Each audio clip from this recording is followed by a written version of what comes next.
How's it going, guys? This is Kyle with Rogers Family Roofing.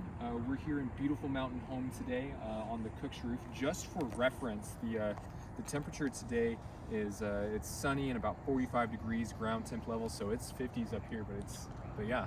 Anyways, here's the area that we are going to be working with, and as you can see here are two shingles that are pretty well damaged. The adjuster agreed with that are classified as damaged. And so in order to do this repair attempt, we're going to be pulling this shingle here, which is bracketed off. I do have to get into the course immediately above and the course above that in order to pull the fasteners out all the way. But in looking at this area overall, you know, not bad. I mean, the shingles are pretty well anchored down. Nothing big going on here.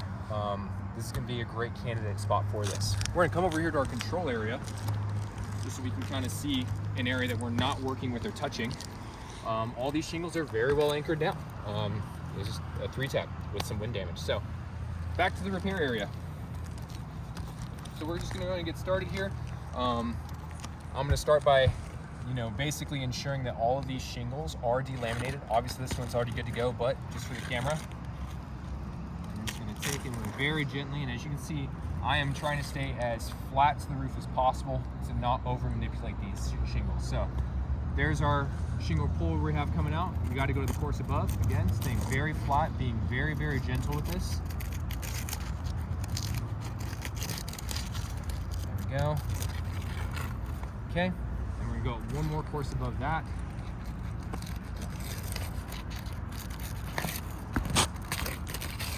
Okay, so now let's start getting into the fasteners. So I'm just going to lift this up real quick. Okay, we got nails. I'm going to come up underneath this shingle here once I've identified the fastener location.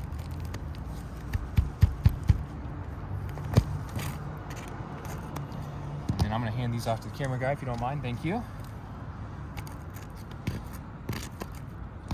Okay. So far from what I'm seeing, the install on this is looking really, really clean. The nails are being placed in the right areas. Probably explains why it's lasted an okay amount of time. So there's another one.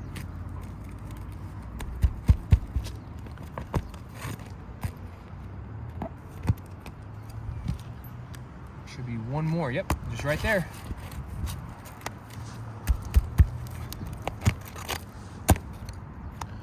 Okay, then we're gonna move up to the next course.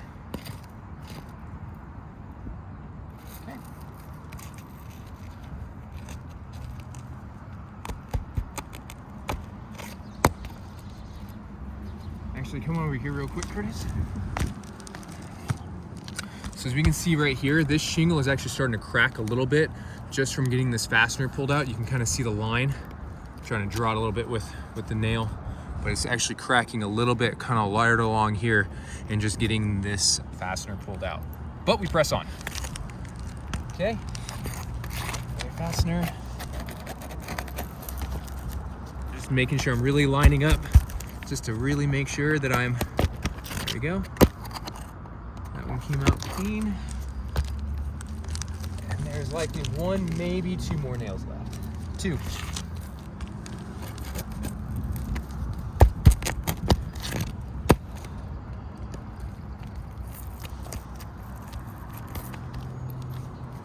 Last one. Okay. And with that, our shingle should come free. Beautiful. Come and pan over here really quick. We can already see just some of the, I'm just gonna shake this around so you can see just granule loss coming off of just the roof from just pulling out the nails. Granule loss is not a direct causation for loss. However, in order for the shingle to retain its water shedding capabilities, we do have to have granules physically on the shingles, and the granules are starting to come off already. But we press on. Okay, we're just gonna take our sample, we're gonna just put it right over here. This is a metric 3-tab. It is a discontinued shingle, and so the closest thing we could find, given the time frame, is this architectural. And what we're gonna do is I'm just gonna line it up first here, just to see. And as we can see here, I'm just going to like pan right to there for us. We can see that this is like 1.5 inch overhang. I do have to trim this shingle down. according to manufacturer specifications, the only areas where trimming a shingle is permitted is going to be in the valleys and on the rakes. So that way we can keep the shingle line.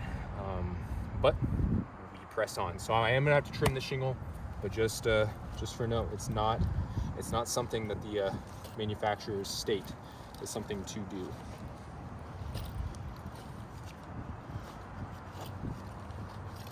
There we go.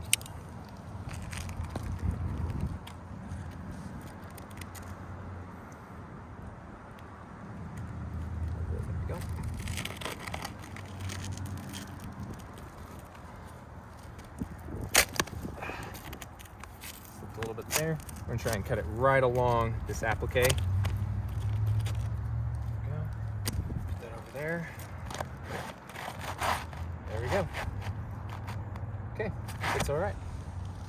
Let's put the tools away and get this thing reinstalled. So we're just gonna gently slide it up underneath everything. So the other thing with this too is actually going to be the reveal. The reveal is not quite fully lining up on this shingle. Outside of the overall length of the shingle, the reveal is also a little bit funky as well. But we're gonna just press on. Okay, got everything up right where it needs to be. So now the challenging part is I have to put these nails back into place. But I need to lift this shingle up high enough so I can swing my hammer and clear the shingle.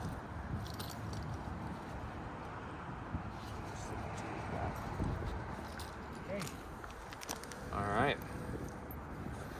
Here we go.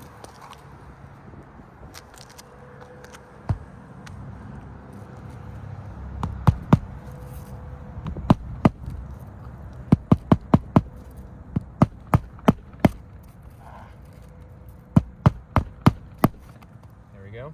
Come pan right over here real quick. You can see that just from lifting this up previously, we now actually have a hinge point on the shingle, and that is just me getting the hammer up high enough in order to swing it on our shingle here. So keep on going.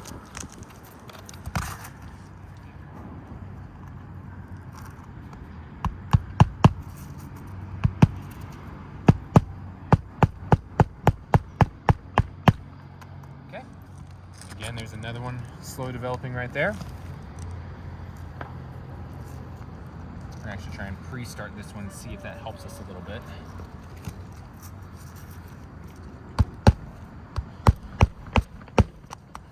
There we go. The last one is gonna go right here.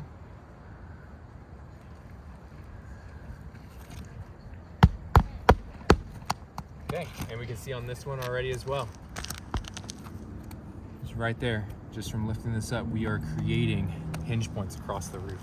All right, going up to the second course. I really want to reuse these holes next to it, but I just can't because they are starting to crack out just from pulling the nails out originally. So I'm gonna go kind of right next to it.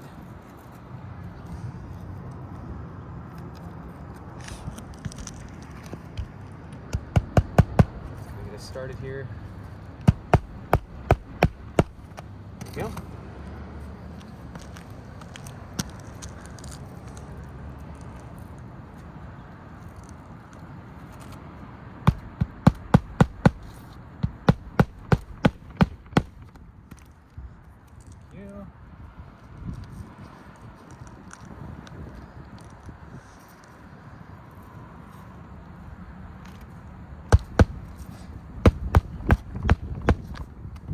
See again right here, this is already starting to hinge a little bit more. We are seeing granule loss from this last nail. There it is.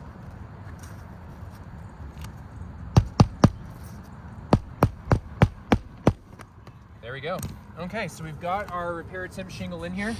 Kind of taking a look at areas of new damage now that weren't there before. We've got this line across that shingle. We've got this one across that one as well. This one is starting to develop through here. We did have a fastener tear that was actually right here. So this fastener tore as we were just putting the shingle in. And again, I was being as gentle as I could, keeping my tools parallel, not overextending the shingle.